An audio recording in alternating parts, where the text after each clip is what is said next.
Hey everybody, it's James Schofield again, and I've got a couple mini shotgun microphones in front of me.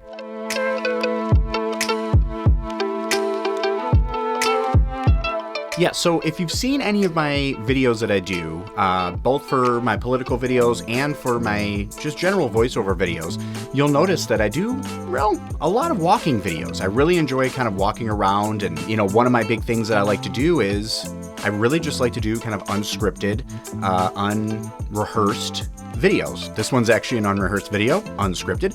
I don't really have a plan of action. I just like to kind of hit the record button and hopefully I get some good footage out of it. But my walking videos are kind of an extension of that. You know, I like to just kind of walk around my town and just kind of talk about different subjects, you know, whether it be the voiceover, whether it be the political stuff that I've been doing. And I started out with one of these microphones and decided that I wanted to get the other microphone because I was kind of in love with the brand itself. So I was like, you know what, that's kind of what I want to do. I want to really be able to explore the other products that microphone manufacturer makes. Which, of course, I'll tell you which manufacturer I go with and kind of who's my favorite. For this video, it's just really going to be a side-by-side comparison between these two. But you'll notice that we've got both microphones in front of us. So right now, what you're hearing, though, is the Synco Mic D2 that I've got plugged in directly into my computer via my Behringer U-Phoria interface. So that's my main audio that you're hearing right now. But when I'm out and about, I like to use the mini shotgun mics because, well, they're mini and they're a lot easier to take around with me.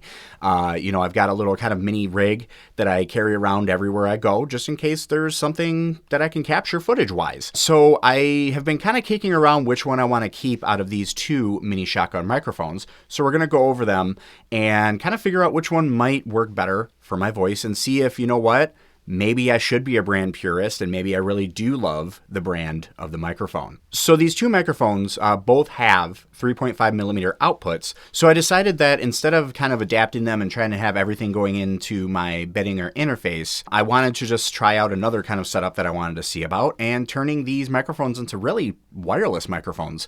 And so I grabbed my Neewer. That's what this big old case is. So it's the CM31 setup that I have. So I've got the CM31 RX, which is the receiver here.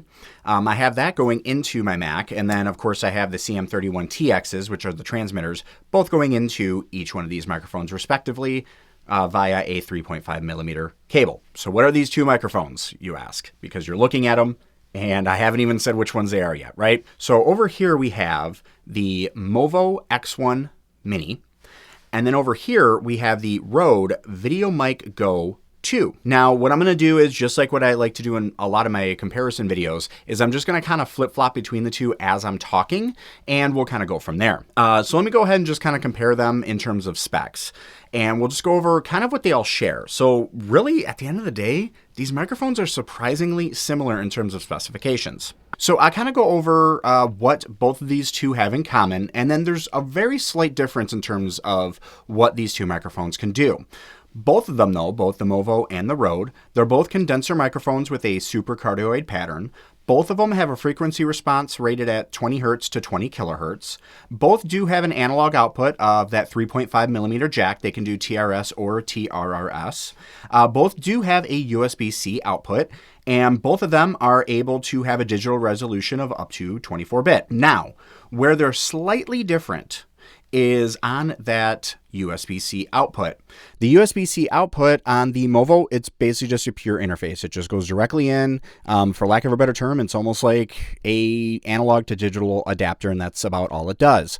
Now, the Rode, though, is where it kind of shines a little bit more. The Rode is going to have the capability of getting the Rode Central app or Rode Central on your PC in order to do some app-enabled features. So the Rode actually also has a high-pass filter built in. It has a high-frequency boost. You've got a pad. You can do the input level control directly in the app. So that's where it kind of slightly has a little bit, I would say, of an edge over the Movo. However, Everything else, pretty much identical. So the Movo, I couldn't find a couple of the specifications, but on the Rode I was able to. So on the Movo, I couldn't find out what the max SPL or the noise level was, but on the Rode, I found out that it has a 110 dB SPL, and then the noise level on it is 15 dB A-weighted. And again, another thing I wanted to point out though, in terms of like the noise level, for instance, is with the Rode, you know, you have a couple of those extra features like having a noise gate and everything built in to the Rode Central app, which is what this can plug into and get ready to go. So while I flip-flop between the two, I'll just go ahead and use that as my opportunity to share a couple stories. So the Movo was the first one that I ended up getting. I needed just kind of a cheap microphone that was a little bit better than the one that I had on my cell phone. So I decided to give the Movo a try because I have been hearing that Movo makes really quality products for a lot cheaper than some of the bigger guys. So I ended up using this. I did notice a lot of times when I was outside, because that's primarily where I was using it, when I was outdoors and I would go to play back when I got home, sometimes when the wind would kick in, the way it clipped, it almost sounded like I was like tapping on the mic, like with like a nail. That's kind of the best way I could make it sound. So the reason why I went with the Rode VideoMic Go II is because I've been loving my Rode NT1 5th Gen. The way that it just kind of reacted to my voice, because I always tell people, and I tell them even in all my review videos, that, hey, when you're listening to this should, you know, kind of inform what mics you might want to try, not necessarily buy, because everybody's voice is going to react differently to a microphone. Well, the Rode NT1 5th Gen just, I mean, it reacted to my voice almost perfectly, in my opinion. I mean, I almost 9 times out of 10 don't even bother EQing my voice. I just add a little bit of compression to it. I never really bother even really EQing my voice, because if I just throw a slight compressor on it, that kind of does the job. So I wanted to see if, you know, maybe the mini shotgun mic that they provide, this VideoMic Go II, would kind of give me the same kind of overall non-EQ needed sound. So I decided to give it a try. So yeah, another thing that I said that I really liked about the Rode is that, of course, the Rode had a lot of those built-in app features that I could use. So I've been really enjoying using those as well, because I'm one of those people, I really don't like to do a lot of like post-production if I can help it. So having it right from the get-go and having that high-pass filter and all that built in, ready to go via the app, has been extraordinary. But overall, what do you think of these two microphones? Which one sounded better? Which one sounded worse? One thing I do want to point out is that the Movo X1 Mini typically runs for about $70, at least around the time that I've recorded this video.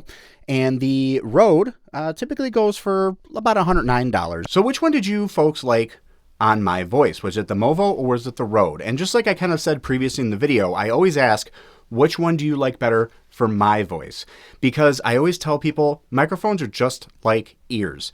An ear may love one voice, not so much love the other one, right? So definitely make sure that whenever you're making a buying decision and you're watching any sort of review videos on microphones, always use them to inform a microphone that you'd want to try, not necessarily buy, because you never know. So once again, my name is James Schofield, and if you do like the videos that you see coming out here, make sure to hit that subscribe button. That way you can be notified anytime I have new videos coming out on the horizon. And as always, thanks for letting me give you some sound.